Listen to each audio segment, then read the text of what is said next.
1000 बच्चे सामने बैठे होते हैं, 2000 बच्चे सामने बैठे होते हैं, उनसे पूछता हूं कि आप में से कितने लोग नौकरी करना चाहते हैं। 99.1%, 99.9% बच्चे तक कहते हैं साहब हम नौकरी करना चाहते हैं। मेरा सवाल हर जगह यही होता है कि अगर हमारे स्कूलों से निकलने वाले 99.9, 100% बच्चे अगर नौकरियां ढूंढते रहेंगे तो फिर नौकरियां देने वाले कहां से आएंगे? अगर हम सिर्फ अपने स्कूलों से नौकरियां ढूंढने वाले लोग पैदा करेंगे तो नौकरियां देने वाले लोग कहां से आएंगे? कोई भी प्रोडक्ट खरीदना हो लोग अमेज़न पे खरीदते हैं। हमारे यहां का लड़का उसको चलाता है, मेहनत करके उसका सॉफ्टवेयर बनाता है, हमारे आईआईटी से निकला हुआ। हमको खाली तनख्वाह हाथ में आती है देश को, देश की इकोनॉमी को, और अमेरिका को, सारी दुनिया के जितने भी लोग उससे अमेज़न को यूज करके कुछ खरीद रहे हैं, उसका सारा प्रॉफिट अमेरिका में चला जाता है। फिर हम कैसे उम्मीद करें कि अमेरिका के मुकाबले हमारी देश की इकोनॉमी बढ़ेगी? देश की इकोनॉमी को जॉब सीकर्स आगे नहीं बढ़ाते हैं, देश की इकोनॉमी को जॉब प्रोवाइडर्स आगे बढ़ाते हैं। दोनों चीजों में, इकोनॉमी के पॉइंट ऑफ व्यू से भी और जॉब के पॉइंट ऑफ व्यू से भी। और इसको गांठ बांधने में चाहता हूं सारे प्रिंसिपल, सारे टीचर्स, हमारे जितने साथी हैं। जिस वक्त हम देशभक्ति की बात करते हैं ना, कि जब दुश्मन की सेना सामने खड़ी हो तो देश के लिए जान देना देशभक्ति है, लेकिन जब बेरोजगारों की सेना सामने खड़ी हो तो देश के लिए नौकरियां देना देशभक्ति है। आप अपने स्कूलों से देशभक्त पैदा करें। हम खूब 15 अगस्त मनाएं, खूब 26 जनवरी मनाएं, अपने लड़के लड़कियों को तैयार करें देश के लिए जान देने के लिए, लेकिन साथ साथ अपने लड़के लड़कियों को तैयार करें देश को नौकरियां देने के लिए। क्योंकि नौकरियां नहीं रहेंगी तो जितने सुसाइड देश भर में हो जाते हैं उससे कम लोग बॉर्डर पे मारे जाते हैं। अगर आप बॉर्डर की बात करें तो अभी दुश्मन की सेना से जो खतरा है वो तो होता ही है, किसी भी मुल्क को होता है, लेकिन सबसे ज्यादा खतरा देश के नौजवानों को आज बेरोजगारी से है। और बेरोजगारी का मुकाबला करने के लिए हमें देशभक्त पैदा करने पड़ेंगे, ऐसे देशभक्त पैदा करने पड़ेंगे जो हजारों हजारों लोगों को नौकरियां दे सके। हम चाहते हैं कि बच्चे का डर निकले, हम चाहते हैं कि बच्चे के अंदर कुछ नया करने की, कुछ बड़ा करने की हिम्मत पैदा हो। और अगर बड़ा करने की, नया करने की, कॉन्फिडेंस के साथ क्रिएटिव तरीके से करने की हिम्मत पैदा होगी तो ना सिर्फ ये अपने लिए बल्कि हजारों हजार लोगों के लिए और नई नई नौकरियां क्रिएट करते रहेंगे। 10 साल में 50,000 नौकरियां क्रिएट करना छोटी बात नहीं है। देश की सारी सरकारें मिलकर 10 साल में 50,000 नौकरियां क्रिएट नहीं कर सकती हैं, जितना एक लड़के ने खड़े होकर करके दिखा दिया।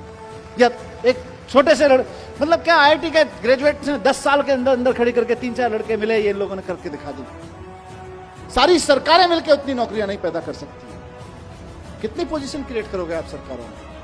कंपनियां, एग्जिस्टिंग कंपनियां कितनी पोजीशन क्रिएट करोगे?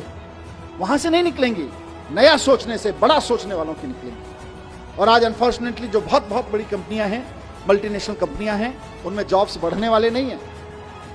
वहां तो जॉब्स बड़े बड़े लोगों को आईआईएम से निकलने के बाद, आईआईटी से निकलने के बाद इसलिए दिए जा रहे हैं कि भाई हम आपको 5 लाख रुपए का पैकेज देंगे, आप ऐसा करो कि हमारे यहां से 5,000 लोगों की रिक्वायरमेंट कम कर दो। ऐसा काम करके दिखाओ। तो बड़ी कंपनियों में जॉब्स नहीं निकलेंगे। बहुत बड़ी बड़ी कंपनियां जो मल्टीनेशनल कंपनियां हैं उनमें ज्यादा जॉब नहीं निकलेंगे। वहां तो इसी काम के लिए है। और सबसे बड़ी चीज, नया। आज की तारीख में मार्केट में जो नौकरियां हैं उनके लिए तो हमें बच्चों को तैयार करना ही करना है, लेकिन साथ साथ ऐसी नौकरियां जो आज की तारीख में एग्जिस्ट नहीं करती हैं उनके लिए भी बच्चों को तैयार करना है।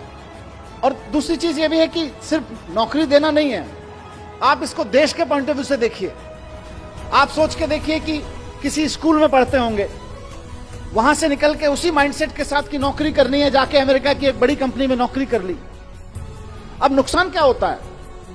नुकसान यह होता है कि हम और आप मिलके बच्चों पे मेहनत करते हैं, मेहनत करके उसे आईआईटी, आईएम भेजते हैं, उसके बाद अमेरिका की कंपनी में नौकरी करता है, क्योंकि हमारे यहां तो नौकरी देने वाले लोग हैं नहीं, नौकरियां बनाने वाले लोग हैं नहीं, नौकरियां प्रोड्यूस करने वाले लोग हैं नहीं। तो वो जाके अमेरिका की किसी कंपनी में नौकरी करता है, लेकिन अमेरिका सारा स्किल के बावजूद, अमेरिका की कंपनी में नौकरी करने के बाद आप सबके, हमारे सब मेहनत के बाद जो हमको हासिल होता है वो कुल मिला के एक लड़के की तनख्वाह हासिल होती है, इससे ज्यादा कुछ नहीं हासिल होता। और वो जब दुनिया भर के प्रोडक्ट अमेरिका की एक वेबसाइट पे सेल कराता है सॉफ्टवेयर बना के, तो फायदा फिर अमेरिका को होता है। सारी दुनिया में किसी कंपनी विशेष की बात नहीं है, लेकिन आप सोच के देखिए, और मैं कोई स्वदेशी का रोमांटिसिज्म भी नहीं पेश कर रहा हूं, मैं इकोनॉमी की बात कर रहा हूं कि सारी दुनिया में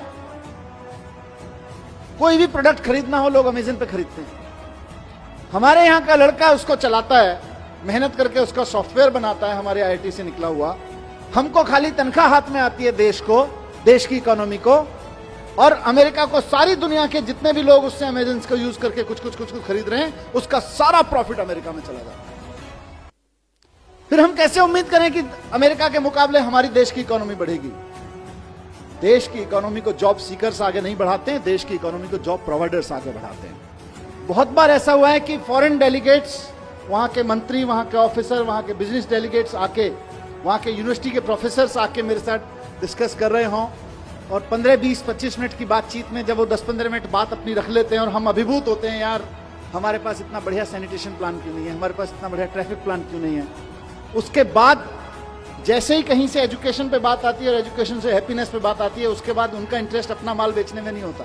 फिर वो बोलते हैं जी हम 3 दिन और हैं, हमें कोई स्कूल दिखा दोगे क्या?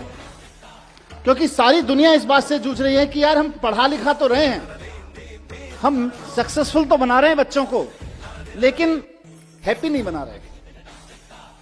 और बंदूकें सिर्फ पाकिस्तान भारत के बॉर्डर पे नहीं तनी हुई हैं, घर घर में तनी हुई हैं। उसका सॉल्यूशन दुनिया भर में ढूंढा जा रहा है, सिर्फ यही नहीं। और घर घर के नहीं, अमेरिका जैसे देशों में तो स्कूलों में तनी हुई हैं। वहां से हैप्पीनेस कैरिकुलम जब दिल्ली के आप सब टीम एजुकेशन की तरफ से निकलता है और सक्सेसफुली निकलता है, तो पूरे देश का नाम रोशन होता है, पूरे दुनिया के लिए एक सॉल्यूशन मिलता है। उसी तरह से आज एंटरप्रेन्योरशिप कैरिकुलम के बारे में मुझे पूरा भरोसा है कि आने वाले समय में दुनिया की सबसे बेस्ट यूनिवर्सिटीज, दुनिया के सबसे बेस्ट स्कूल्स जो इस बात को लेकर बहुत कॉन्फिडेंट हैं कि आप हमारे यहां बच्चा भेज के देखिए, हम ये सुनिश्चित कर देंगे कि बच्चा किसी भी मैथमेटिकल कैलकुलेशन में गलती नहीं करेगा। हम ये सुनिश्चित कर देंगे कि बच्चा किसी भी ग्रामर, किसी भी ह्यूमैनिटी के सब्जेक्ट के किसी भी कैरिकुलम में गलती नहीं करेगा। वो इस बात को समझेंगे कि हमने बच्चे को स्किल्स तो दे दी है, नॉलेज तो दे दी, पर उस नॉलेज का बच्चा क्या करे, उस नॉलेज के सहारे अपनी जिंदगी कैसे जिए और दूसरों को जीने में मदद कैसे करे, उसको अगर अप्लाई करना है तो एंटरप्रेन्योरशिप कैरिकुलम को समझना पड़ेगा, एंटरप्रेन्योरशिप माइंडसेट को समझना पड़ेगा। और मैं बड़ी बड़ी बातें छोड़ दीजिए, दुनिया देखे ना देखे, हमें तो अपनी प्रॉब्लम भी तो देखनी है। हमारी अपनी प्रॉब्लम्स कितनी है? हमारी प्रॉब्लम्स हैं कि आज हमारे यहां लड़के लड़कियों को हम बहुत अच्छा पढ़ा के उनके हाथ में डिग्रियां दे रहे हैं, लेकिन उनकी बेचारों की स्थिति यह है कि देश के किसी भी कोने में अगर किसी सरकारी डिपार्टमेंट में चपरासी भी की नौकरी निकलती है तो पीएचडी, पोस्ट ग्रेजुएट, ग्रेजुएट लड़कों की लड़कियों की लाइन लगी होती है। 3-3, 4-4 हजार बच्चे उसके लिए अप्लाई करते हैं, लाखों लोग उसके लिए अप्लाई करते हैं। क्यों? क्योंकि हमने पीएचडी की डिग्री तो दे दी, नॉलेज तो दे दी, पोस्ट ग्रेजुएशन की डिग्री तो दे दी, नॉलेज तो दे दी, ग्रेजुएशन की डिग्री नॉलेज तो दे दी, लेकिन उसका करना क्या है ये नहीं दिया। उस नॉलेज के बेस पे मैं क्या कर सकता हूं ये नहीं दिया। इस नॉलेज के बेस पे क्या कर सकते हैं, इसी का नाम एंटरप्रेन्योरशिप कैरिकुलम है, इसी का नाम एंटरप्रेन्योरशिप माइंडसेट है।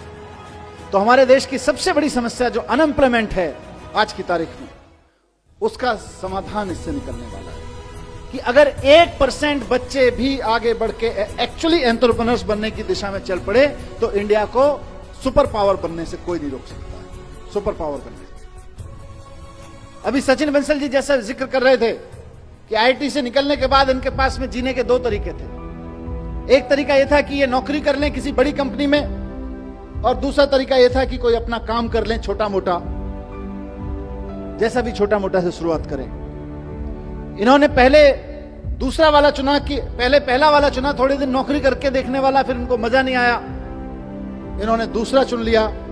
और आज जितने की खुद नौकरी कर रहे होते उससे कहीं ज्यादा की नौकरियां 50,000 लोगों को दे रहे हैं। मैं स्कूलों में जाता हूं, आजकल एंटरप्रेन्योरशिप कैरिकुलम पे जब से चर्चा हुई है, हैप्पीनेस एंटरप्रेन्योरशिप पे बात करता हूं, वहां उनसे पूछता हूं, बच्चों से 1000 बच्चे सामने बैठे होते हैं, 2000 बच्चे सामने बैठे होते हैं, उनसे पूछता हूं कि आप में से कितने लोग नौकरी करना चाहते हैं।